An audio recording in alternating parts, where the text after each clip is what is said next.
All right there, friends. In today's video, we are going to be replacing the battery on this 1997 Toyota 4Runner. You can see that the battery is looking a little corroded, and we actually put a meter on this, and it's running at about 60% now. So this is actually a very easy swap to do, and I'm going to show you how to do it right now.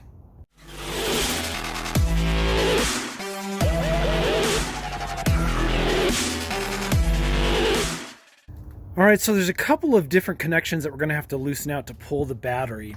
Basically, you got this bar that wraps across from your frame all the way over to the other side of the battery. And this is just basically here to keep the battery down and in place, especially if you're doing four-wheel drive and kind of bumping around. So we're gonna take a number 10 wrench, and we're going to be loosening up those two bolts that are right on either side. This is actually going to be a nut on that side. And then we're going to be using that same number 10 to loosen up the connections, this little nut that's right here, so that we can slip off the terminal connection on both sides.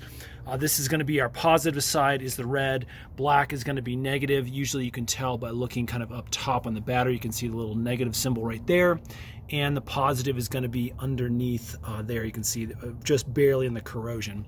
So again, another number 10 going to be right here. We're going to be loosening this again just to get that sleeve loosened and pull it out, and then we're going to be able to remove the battery.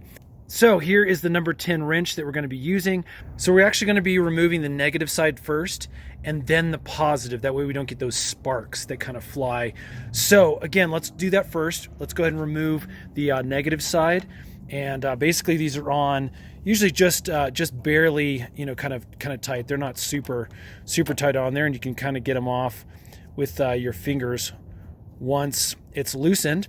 And then again, we're just going to go ahead and remove that piece like that, put it off to the side, and then we'll go over here to our positive side, and I'll just get in there and loosen it here with the wrench a couple of turns, and then again it should be nice and loose and able to, given it a couple turns, you should be able to just kind of lift it off just like that.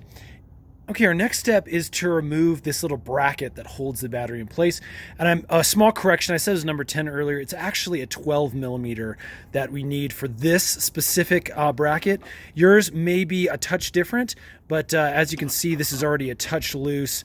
And I'm just going to use that number 12 to loosen this guy up. Now on this side, usually, again, depending on how your bracket system is set up, what happens is this is a rod that goes down into the casing that holds your battery, and that just kind of holds things in place there. So be really careful when you're loosening this up. You don't want to lose that rod that kind of runs there. I'm going to go ahead and take off this side first. And you can use a socket on this if you like. It'd probably go a little bit quicker. Again, I just grabbed the closest wrench that I had.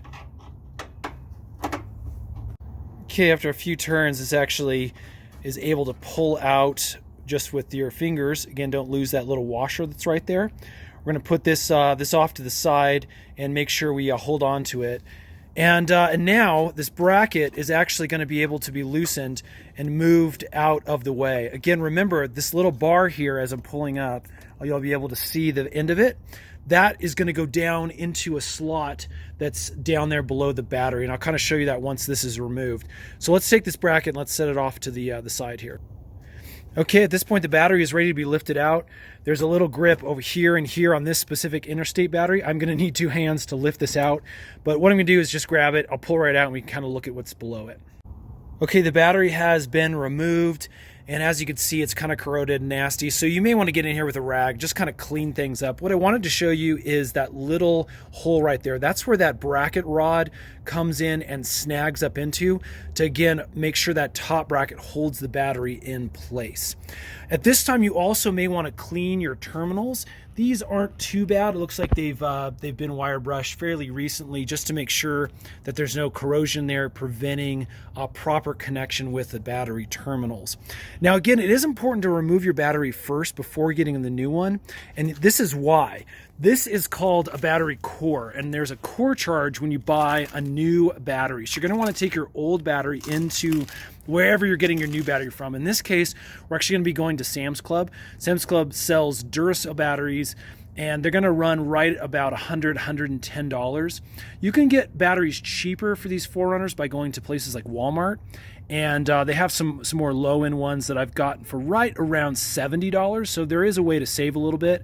Again, there's been mixed reviews on those guys, so we're going to go ahead just for the extra few bucks, extra, $30, $40. We're going to go with a Duracell battery from Sam's Club, which means I need to take this core with me to Sam's Club, trade it in. We're going to get about a $10 discount that way.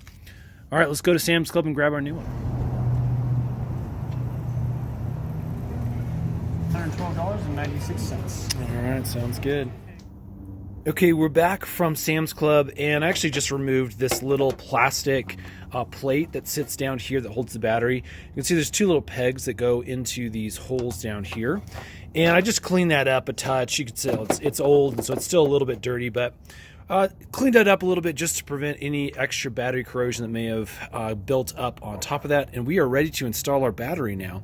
Now again, remember, red is going to be our positive side, black is going to be our negative, so we need to match that up with our new battery.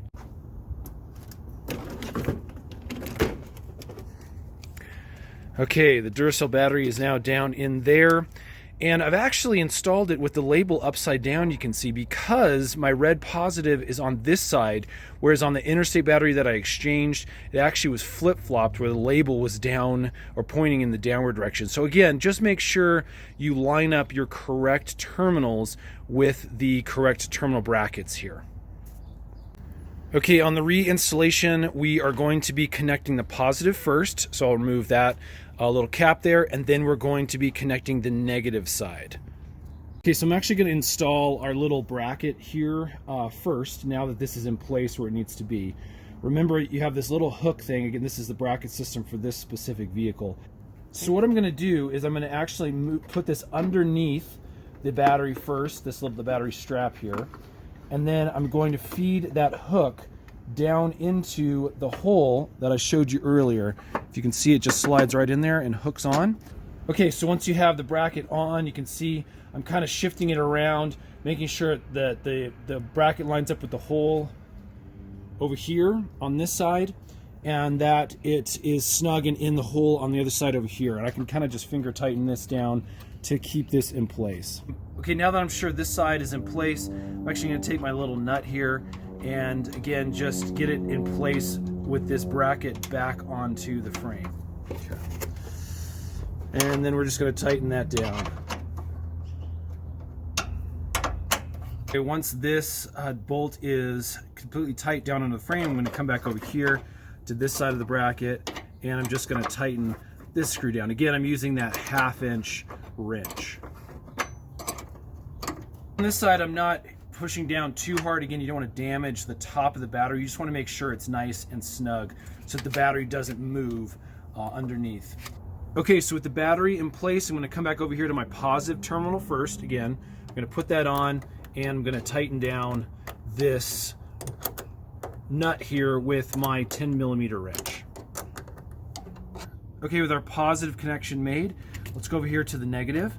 And we're just going to slide that right down on there. And then again, with my 10mm wrench, I'm just going to crank down on this and get it nice and tight. Okay, and that is basically the process. You have installed your new battery and you should be ready to go. Again, here is the part numbers for this specific Duracell battery. I got it at Sam's Club, but you can also find these on Amazon. And yeah. Hopefully this has helped. If it has, friends, would you guys hit that thumbs up button and subscribe, because we've got a lot more 4Runner videos coming up really, really soon. Thanks so much for watching.